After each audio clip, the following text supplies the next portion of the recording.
ഈ ഒരു യാത്ര കണ്ടാൽ തോന്നും ഞങ്ങൾ വലിയൊരു ടൂറ് പോവുകയാണ്. തെറ്റുപറ്റി ഗൈസ്, തെറ്റുപറ്റി.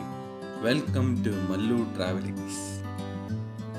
ഞങ്ങൾ ഈ യാത്ര പോകുന്നത് ഭാര്യയുടെ എക്സാമിന് വേണ്ടിയാണ്.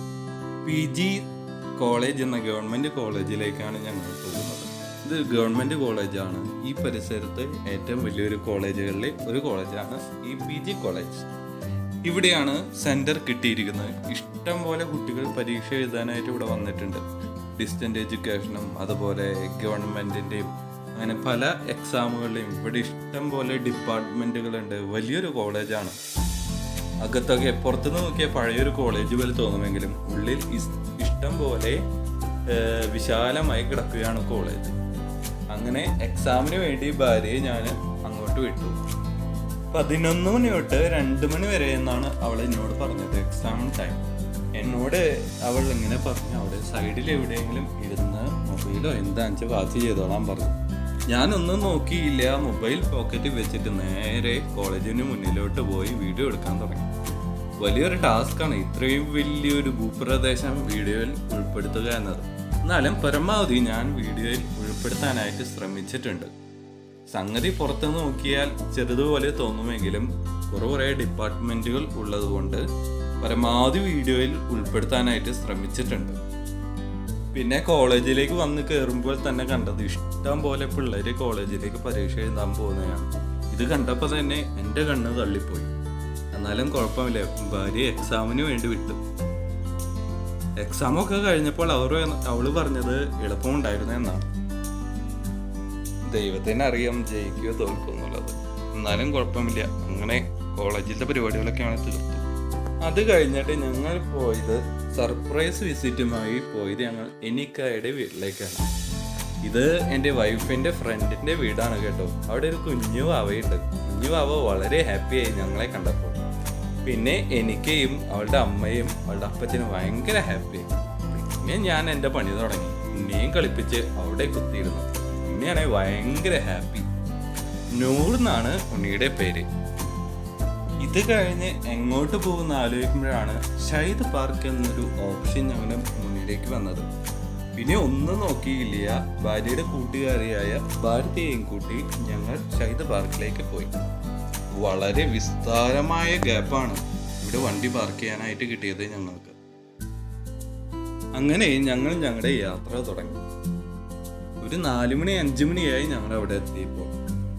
നേരം ഇരുട്ടി തുടങ്ങിയിരിക്കുന്നു. എന്നാലും കുഴപ്പമില്ല, ഇഷ്ടം പോലെ ആൾക്കാർ ആ പാർക്കിലുണ്ടായിരുന്നു.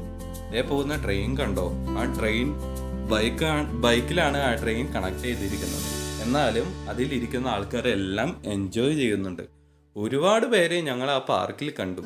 അവിടെയും ഇവിടെയും ഒക്കെ ആയിട്ട് വലിയ വലിയ ആൾക്കാരാണ് ഊഞ്ഞാലൊക്കെ ആടുന്നത്. കുട്ടികളും കളിക്കുന്നു. എല്ലാവരും ഭയങ്കര ഹാപ്പിയാണ്. ഇവിടെ അങ്ങനെ ആരും വന്ന് പ്രതികരിക്കാനൊന്നുമില്ല. ഇത് ഗവൺമെൻറ് പേയ്മെൻ്റ് ഒന്നും ചെയ്യുന്നില്ല. എല്ലാം ഫ്രീ ആണ്. എല്ലാം ജനങ്ങൾക്ക് തുറന്നു കൊടുത്തിരിക്കുന്ന പാർക്കാണ്. അതുകൊണ്ട് തന്നെ ഇവർ ഒരുവിധം പരമാവധി വിധത്തിൽ നോക്കുന്നുണ്ട് ഗവൺമെൻറ്. വെള്ളം ഇങ്ങനെ കുത്തി ഒലിക്കുന്നത് കണ്ടു. അത് മനോഹരമായ ഒരു കാഴ്ചയാണ്. നല്ല അടിപൊളിയായിട്ട് എനിക്ക് തോന്നി ആ കാഴ്ച. ഞങ്ങൾ അവിടെ നിന്ന് കുറേ ഫോട്ടോസ് എടുത്തു. അത് കഴിഞ്ഞാൽ ഞങ്ങൾ പതുക്കനെ ഇങ്ങനെ നടന്നുപോയി ചുറ്റും ഉള്ള വഴികളിലൂടെ. നേരം ഇരട്ടി തുടങ്ങി. വീഡിയോസിൽ ഇതെല്ലാം കറക്റ്റായി തെളിയുമോ എന്നറിയില്ല. എന്നാലും പരമാവധി ഞങ്ങൾ വീഡിയോയിൽ ഉൾപ്പെടുത്താനായിട്ട് ശ്രമിച്ചിട്ടുണ്ട്. അങ്ങനെ ഞങ്ങൾ നടന്ന് എല്ലാ വിശേഷങ്ങളും പറഞ്ഞു. എല്ലാവിധ കുറ്റങ്ങളും കുറവുകളും ഇങ്ങനെ പറഞ്ഞു. ദൈവം ചേട്ടനെയും ചേച്ചി നിൽക്കുന്നു. പിന്നെ ഞങ്ങൾ ഒന്നും നോക്കിയില്ല. അവിടെ ചെന്ന് കുറച്ച് ഫോട്ടോസ് എടുത്തു. അങ്ങനെ ഞങ്ങൾ ഇങ്ങനെ കുറേ നടന്നുപോയി. അങ്ങനെയാണ് എനിക്ക് ഊഞ്ഞാലാടാൻ ഒരു പൂതി തോന്നിയത്. പിന്നെ ഒന്നും നോക്കിയില്ല. ഞങ്ങൾ ഊഞ്ഞാലിൽ അങ്ങ് കയറി അങ്ങ് ആടി. എന്തായാലും ഇപ്പോഴൊക്കെ എല്ലാം ആടാൻ പറ്റുള്ളൂ. അങ്ങനെ ഊഞ്ഞാലാടി. അത് എൻ്റെ ഭാര്യ കറക്റ്റായിട്ട് വീഡിയോ എടുത്തു. പിന്നെ ഞങ്ങൾ അത് കഴിഞ്ഞ് അങ്ങനെ നടന്നു. നേരം ഇരുട്ടി തുടങ്ങി. ലൈറ്റൊക്കെ അവർ ഓണാക്കിയിട്ടുണ്ട്. ലൈറ്റ് ഓണാക്കിയപ്പോഴാണ് ചുറ്റും കുറച്ചും കൂടെ പ്രകാശം വന്നത്. ഞങ്ങൾ ഒരു 6 മണി 6:30 പിന്നെ ഞങ്ങൾ ഇറങ്ങി അവിടെ നിന്ന്. പിന്നീടാണ് അവർ എന്നോട് പറഞ്ഞത് ഗുപ്ച് കഴിക്കണമേ എന്നൊരാഗ്രഹം. പിന്നെ ഒന്നും നോക്കില്ല, പോയിട്ട് അങ്ങോട്ട് പഠിച്ചത്. നല്ല ടേസ്റ്റ് ഉണ്ടായിരുന്നു കേട്ടോ.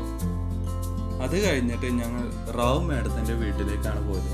അവർ ഞങ്ങളെ ഭക്ഷണത്തിനായിട്ട് വിളിച്ചിരുന്നു. ഇവിടെയുള്ള ജനങ്ങളൊക്കെ ഭയങ്കര സ്നേഹമുള്ളവരാണ്. ഞങ്ങൾ ചെന്നു. അവിടെ ചെന്നപ്പോൾ ആ മാഡത്തിൻ്റെ ഹസ്ബൻഡും പിന്നെ പങ്കജ് എന്ന് പറയുന്ന ഞങ്ങളുടെ ഒരു ഫ്രണ്ടും ഉണ്ടായിരുന്നു. വളരെ നല്ലൊരു ഭക്ഷണമാണ് അവർ ഞങ്ങൾക്കായി തന്നത്. വളരെ സ്വാദിഷ്ടമുള്ള ഭക്ഷണം. ഇന്ന് ഞങ്ങളത് വളരെ ആർത്തിയോടുകൂടി തന്നെ കഴിച്ചു. മാങ്ങയും എല്ലാം ഉണ്ടായിരുന്നു അവിടെ. പിന്നെ ഞങ്ങൾ ഒരു 9 മണി 9:30 ആയപ്പോൾ തിരിച്ചു. വീട്ടിലേക്ക് 10 മണിയായി എത്തുമ്പോൾ. ഇനി നമുക്ക് അടുത്ത വീഡിയോയിൽ കാണാം. സ്റ്റേ ട്യൂൺ വിത്ത് മല്ലു ട്രാവലിംഗ്.